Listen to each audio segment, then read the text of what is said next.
ശമൂവേൽ രണ്ടാം പുസ്തകം അധ്യായം 9.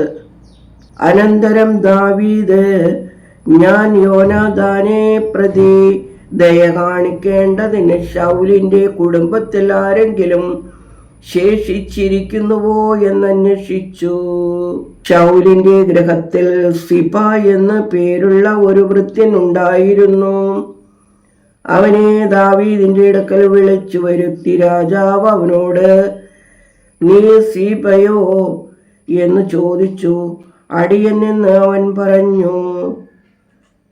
ഞാൻ ദൈവത്തിന്റെ ദയ കാണിക്കേണ്ടതിന് ശൗലിന്റെ കുടുംബത്തിൽ ആരെങ്കിലും ഉണ്ടോ എന്ന് രാജാവ് ചോദിച്ചു.